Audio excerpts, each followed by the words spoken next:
Hello and welcome back to the class. तो आज की वीडियो में हम इकाई 4 के लघुत्तरीय प्रश्नों को हल करेंगे। इससे पहले की वीडियो में इकाई 4 के वस्तुनिष्ठ प्रश्नों को हल कर चुके हैं। अगर वीडियो आपने अभी तक नहीं देखा है तो डिस्क्रिप्शन बॉक्स में लिंक दिया गया है, आप जाकर के वीडियो देख सकते हैं। साथ ही में आज मैं आपको इकाई 4 से आने वाले जो मोस्ट क्वेश्चन होंगे जो आपको एग्जाम में देखने को मिलेंगे, आज मैं उसके बारे में भी आपसे बात करूंगा और आपको बताऊंगा कि कौन सा क्वेश्चन आपको इस अध्याय से आ सकता है। तो चलिए आज की क्लास को हम स्टार्ट करते हैं। फर्स्ट क्वेश्चन है आपका, संधि किसे कहते हैं और संधि के भेद लिखिए। तो इसका आपका उत्तर होगा, दो वर्णों के परस्पर मेल जो परिवर्तन विकार उत्पन्न होता है उसे संधि कहते हैं। संधि के तीन भेद होते हैं, पहला है आपका स्वर संधि, दूसरा है आपका व्यंजन संधि और थर्ड है आपका इसमें विसर्ग संधि। क्वेश्चन नंबर है 2, जिसमें समास को परिभाषित करते हुए समास के भेद लिखिए। तो ये आपका क्वेश्चन इंपॉर्टेंट रहेगा जो आपको एग्जाम में देखने को मिल सकता है, तो इस क्वेश्चन पर भी आप ध्यान दीजिएगा, जिसका आपका उत्तर रहेगा, समास जब दो या दो से अधिक पदों से मिलने से एक नए शब्द की रचना होती है तो इस मिलन की क्रिया को समास कहते हैं। जिसका उदाहरण के लिए है प्रतिदिन, यथाशक्ति।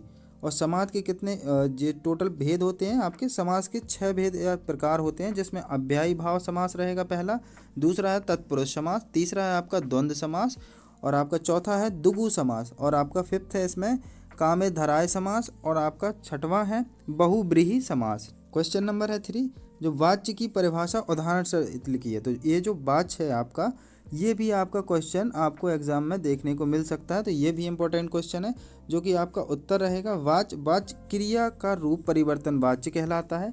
दूसरे शब्दों में क्रिया के जिस रूप से यह पता चले कि वाक्य में कर्ता, कर्म या भाव किसी की प्रधानता है उसे वाच्य कहते हैं। वाच्य के भेद कृतवाच्य, कर्मवाच्य और भाववाच्य। क्वेश्चन नंबर है आपका 4, जिसमें क्रिया किसे कहते हैं, क्रिया के भेद भी लिखिए। ओके, तो इसका आपका उत्तर होगा, क्रिया का अर्थ काम करना या होना होता है, अतः जिन शब्दों से किसी कार्य के करने या होने का बोध होता है वे क्रिया शब्द कहलाते हैं। जैसे पढ़ना, हंसना, जागना, सोना, उठना, खेलना, उठना, दौड़ना, खाना पीना इत्यादि, ये सारा आपका जो है क्रिया के रूप में आते हैं। क्वेश्चन नंबर है 5, जिसमें शब्द शक्ति किसे कहते हैं, इसके भेदों के नाम लिखिए। जिसका उत्तर होगा आपका, शब्दों में अर्थ का बोध कराने वाली या अर्थ को स्पष्ट कराने वाली शक्ति को शब्द शक्ति कहते हैं। शब्द शक्ति के 3 भेद होते हैं, पहला है अमिधा, दूसरा है आपका लक्षणा, तीसरा है इसमें आपका व्यंजना। नेक्स्ट क्वेश्चन है क्वेश्चन नंबर 6, जिसमें आपका लक्षण शब्द शक्ति किसे कहते हैं। तो इसका जो उत्तर होगा वो है, जब किसी शब्द का अभिधा के द्वारा मुख्यार्थ का बोध ना हो तब उस शब्द के अर्थ का बोध करने वाली शक्ति को लक्षणा शब्द शक्ति कहते हैं। जिसके उदाहरण में महाराणा प्रताप मेवाड़ के सिंह थे। क्वेश्चन नंबर 7, जिसमें अभिधा शब्द शक्ति किसे कहते हैं, उदाहरण सहित लिखिए। जिसका आपका उत्तर होगा, जिस शब्द में सुनने मात्र से उसका परंपरागत प्रसिद्ध अर्थ सरलता से समझ में आ जाए उसे अभिधा शब्द शक्ति कहते हैं। जिसमें उदाहरण है आपका, गाय एक उपयोगी पशु है।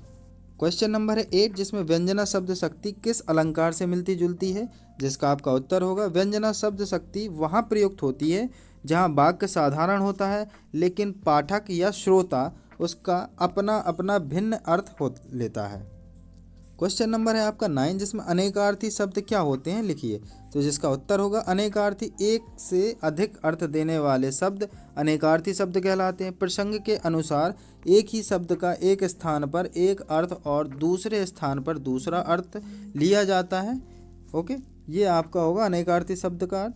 और ये जो क्वेश्चन है अनेकार्थी, ये भी एक इम्पोर्टेंट क्वेश्चन है, तो आप याद रखिएगा, ये क्वेश्चन भी आपका आ सकता है। क्वेश्चन नंबर 10, ये भी आपका इंपॉर्टेंट क्वेश्चन है, ओके, जो कि है सूचना लेखन किसे कहते हैं।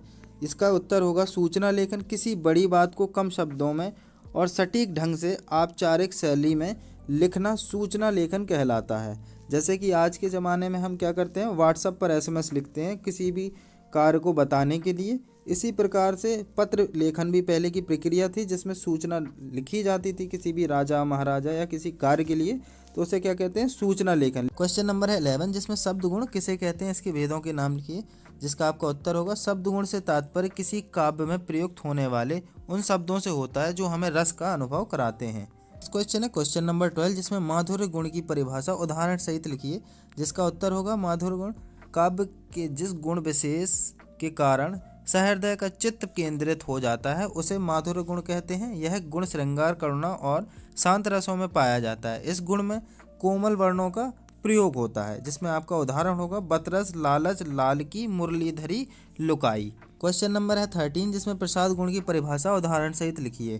तो जिसका उत्तर होगा जिस काव्य को सुनकर या पढ़कर हृदय प्रभावित हो, बुद्धि में निर्मलता आए, मन में पवित्रता का एहसास हो, वो काव्य प्रसाद गुण में परिपूर्ण होता है। प्रभु जी तुम चंदन हम पानी, जाकी अंग अंग बास समानी, प्रभु जी तुम घन घन हम मोरा। ये इसका उदाहरण के लिए है। क्वेश्चन नंबर है 14, जिसमें वाक्य किसे कहते हैं। तो जिसका उत्तर होगा सार्थक शब्दों का व्यवस्थित समूह जिसे वक्ता के कथन का आशय पूर्ण रूप से स्पष्ट होता है, वाक्य कहलाता है। क्वेश्चन नंबर है आपका 15, जिसमें अर्थ के आधार पर वाक्य के भेद लिखिए। तो अर्थ के आधार पर जो वाक्य होते हैं 8 भेद होते हैं टोटल। नेक्स्ट क्वेश्चन है क्वेश्चन नंबर आपका 16, जिसमें संधि एवं समास में अंतर लिखिए। ये आपका इंपॉर्टेंट क्वेश्चन है, ठीक है। ये जो क्वेश्चन है ये आपको एग्जाम में आ सकता है, तो ध्यान दीजिएगा। जिसका आपका उत्तर है संधि और समास में कोई 2 अंतर लिखिए। तो आपका जो संधि है, संधि में वर्णों का मेल होता है। संधि 3 प्रकार की होती हैं, जबकि समास में 2 पदों का मेल होता है और समास 6 प्रकार के होते हैं। ये आपके दोनों अंतर हैं संधि और समास में। क्वेश्चन नंबर है 17, जिसमें मुहावरा किसे कहते हैं। जिसका आपका उत्तर है मुहावरा जब कोई वाक्यांश अपने साधारण अर्थ को छोड़कर विशेष, विलक्षण या लाक्षणिक अर्थ को प्रकट करे उसे मुहावरा कहते हैं। क्वेश्चन नंबर है आपका 18, जिसमें लोकोक्ति किसे कहते हैं। तो क्वेश्चन इसका आंसर होगा लोकोक्ति। लोकोक्ति का अर्थ है लोक में प्रचलित उक्ति। इनमें एक स्वतंत्र वाक्य होता है जिनमें सभी आवश्यक तत्व एवं अर्थ विद्यमान होते हैं। क्वेश्चन नंबर है आपका 19, जिसमें मुहावरे और लोकोक्ति में 2 अंतर लिखिए। जिसका आपका उत्तर होगा लोकोक्ति और मुहावरे में अंतर। लोकोक्ति आपका होगा लोकोक्ति पूर्ण होती है और लोकोक्ति पूर्ण स्वतंत्र होती है, जिसमें आपका मुहावरा वाक्यांश होता है, मुहावरा पूर्ण स्वतंत्र नहीं होता है। ये दोनों अंतर होंगे। क्वेश्चन नंबर है आपका 20, जिसमें क्रिया विशेषण किसे कहते हैं। क्रिया विशेषण के प्रमुख भेद लिखिए। जिसका आपका उत्तर होगा क्रिया की विशेषता का बोध कराने वाले शब्द क्रिया विशेषण कहलाते हैं। ओके, उदाहरण के लिए होगा वह धीरे धीरे चला। जिसमें आपका क्रिया विशेषण के भेद और प्रकार हैं। कालवाचक क्रिया विशेषण पहला है, सेकंड है आपका स्थानवाचक क्रिया विशेषण, थर्ड है आपका रीतिवाचक क्रिया विशेषण और चौथा होगा परिमाणक वाचक क्रिया विशेषण। नेक्स्ट है क्वेश्चन नंबर आपका 21, जिसमें विज्ञापन किसे कहते हैं। ओके, ये क्वेश्चन भी आपका इंपॉर्टेंट है, तो याद रखिएगा ये क्वेश्चन भी आपका आ सकता है एग्जाम में। जिसका आपका उत्तर होगा विज्ञापन शब्द 2 शब्दों से मिलकर बना है, वी और ज्ञापन। जिसका तात्पर्य है, वी का तात्पर्य है आपका विशेष और ज्ञापन का जो तात्पर्य है वो है जानकारी या सूचना से। इस प्रकार हम कह सकते हैं कि जिसे विशेष रूप से सूचित किया जाए उसे विज्ञापन कहते हैं। वर्तमान समय में विज्ञापन उत्पादक एवं उपभोक्ता के मध्य संप्रेषण का सर्वाधिक सशक्त माध्यम है। तो आज की वीडियो के लिए बस इतना ही। मिलते हैं हम अगली वीडियो में किसी नए अध्याय के साथ। तब तक के लिए धन्यवाद।